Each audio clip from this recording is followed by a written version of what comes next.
was just out in the sugar room and we did some bottling. And when I pushed the button, of course, I thought it was recording, but it wasn't. Sorry. So the final count from yesterday, so we got 20 gallons from the day before that went in the tank. And then yesterday we got total morning and afternoon added together 140 gallons. So that means we've been working on boiling like 160 gallons of sap since yesterday, which isn't bad. I've got 1 gallon, 6 quarts, a pint, and an 8 ounce. That's, and there's still probably 50 gallons of sap in the tank, maybe 40 gallons of sap in the tank. So it's gonna be a good day. But honestly, we have been making syrup for like a month now. This is the end of March and we started the end of February. Yesterday was the only day that we've had that kind of a sap run. And it doesn't look like we're gonna have another day like that until like 3 more days from now. And April's coming up. April is in like 4 days. So we have basically a week to 10 days left of maple syrup season, because the moment those maple buds pop, you're done. So what I'm making is maple sap pressed coffee. Oh my gosh. If you have never had maple sap coffee, you are missing out. It is the most delectable thing you could ever taste. Go put some maple syrup in your coffee and that'll be close. But having it brewed out of sap that's partially turned to syrup, I use right at the beginning of the evaporator for my pressed coffee supply. It's very good. Yum, yum. Try it.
So this is the end of March.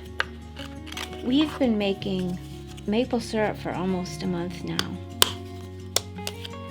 We had our first boil, and then we've only had like 5 more runs since then. And then today, yesterday's sap and today's boil makes 6. I'm not exactly sure to the drop how much we've boiled, because we've used a little bit in the kitchen, but I'm pretty sure we've boiled close to 13 gallons so far, and we should get another 1.5 gallons today. I like to have, we went through 4 gallons last year, and I'd like to make maple inspired desserts for the farm stand this year. So I'm going to need a couple more gallons. Don really likes to make maple fudge. That's his favorite maple item.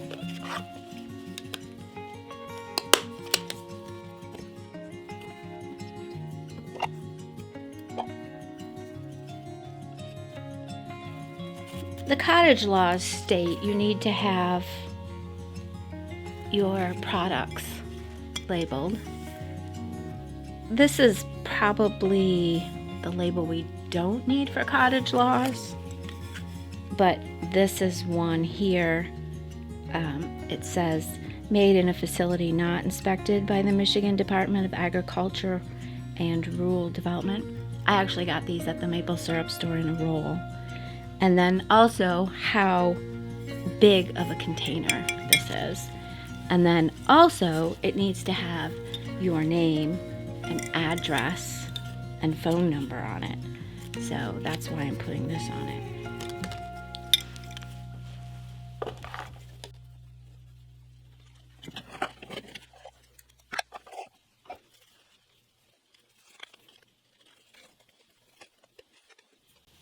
We're hoping there'll be another, week to 2 weeks, maybe 10 days left of maple syrup season. It's not a lot, but we did get more this year than we did last year because we've been just focusing on it. When it needed to be done, we were available to do it.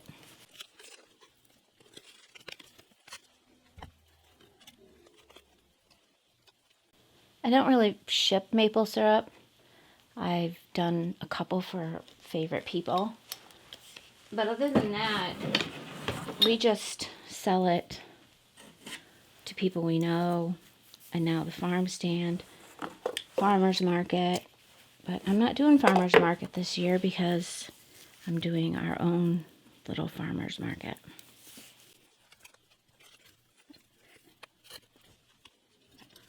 I washed these off, but somehow I missed a little maple syrup on top of that one. I just had to reset the clock on the stove. Our electricity has been going on and off, so the clock was blinking.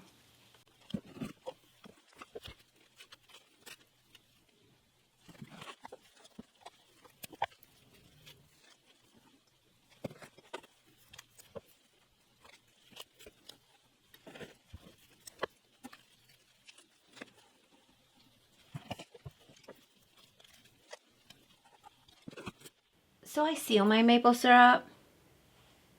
See this plastic on it? It's a shrink wrap. I just think that makes it look so much more professional. I'll show you how I do it. So I have a hot pad, just a sill pad on a tray. And I have my heat gun. I just got this at Harbor Freight. And then at the maple syrup store, they have these shrink wrap pieces. And you can buy them online too, because I did buy some for my soap. I wouldn't want to go somewhere and buy something that's open or it looks like it's been handled by people. I wouldn't buy it. Wouldn't do it. So you just slip that over it. And I found when you heat them, they tend to rise a little bit. So I just kind of hang on to them. And I use the low setting on my heat gun, the top one.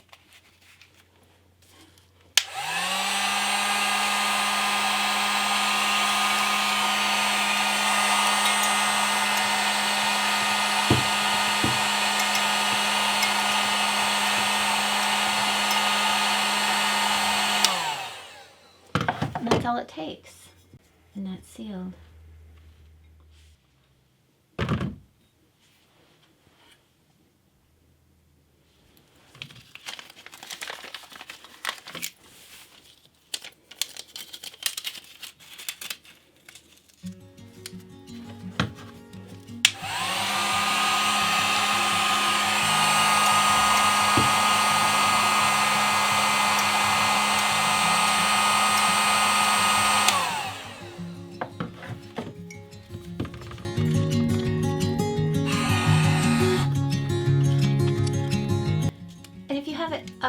enough, it'll curve over the lid.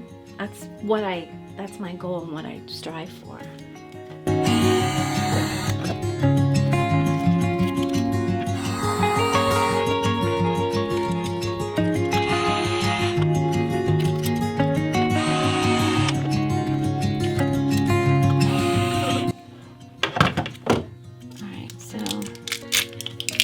Off and put a new one on.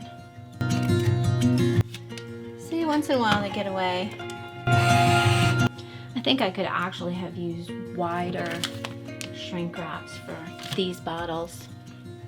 I do have wider ones because that's what I use for this is my vanilla. And that went right over the flip top.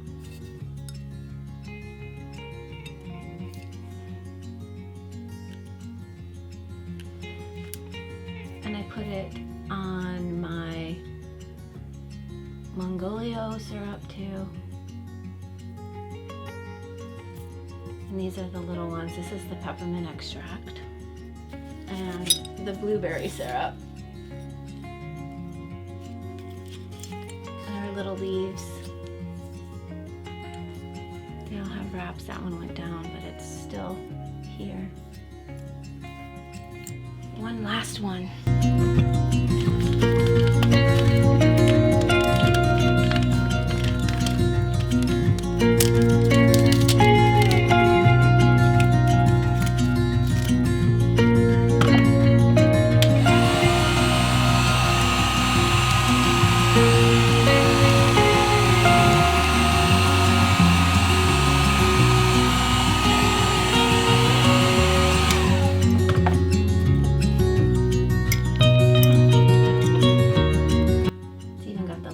Tag in it.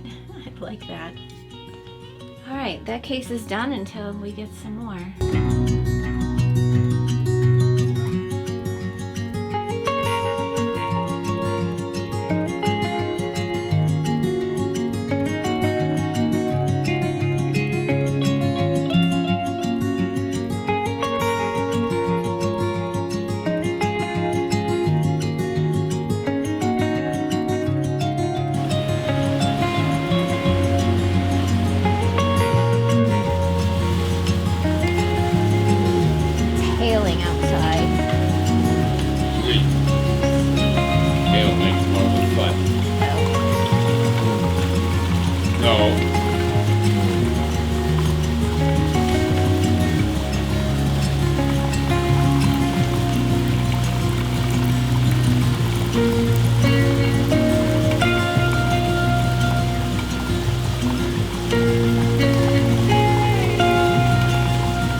Quite good, huh? It still has a good stream.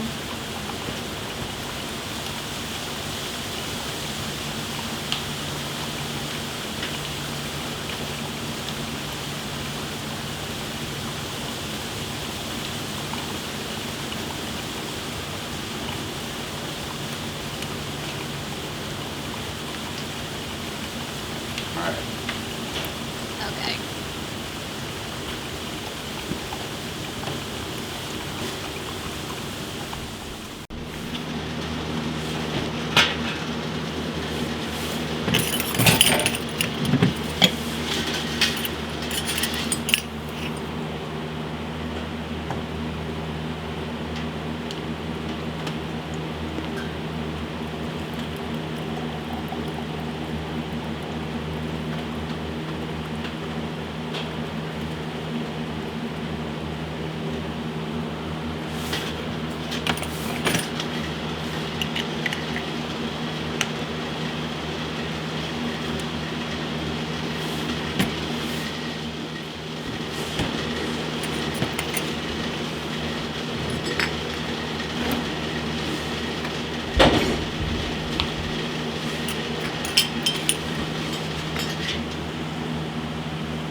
Want to do a small bottle?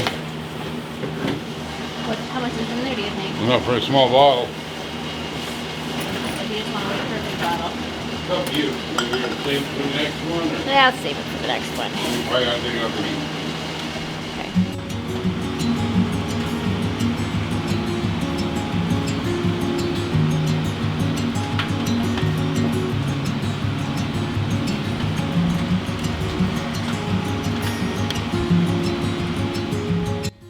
I think you only think you want to go out there.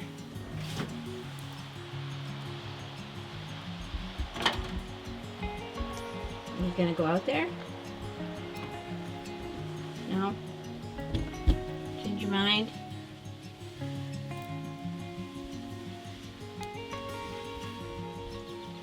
You just wanna look? You just wanna look? Well, I'm gonna go out there. So.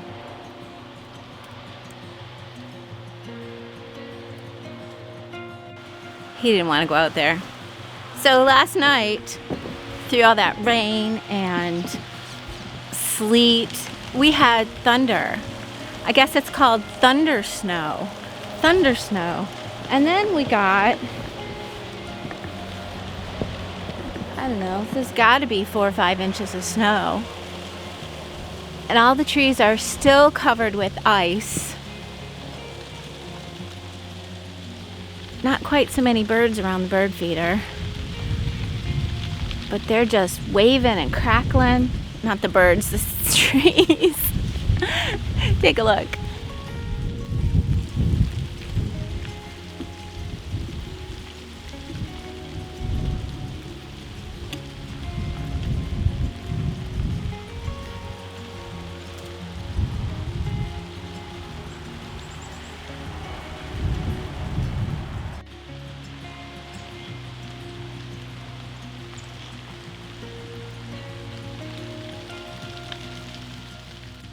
So I'm pretty sure we could declare that March is going out like a lion.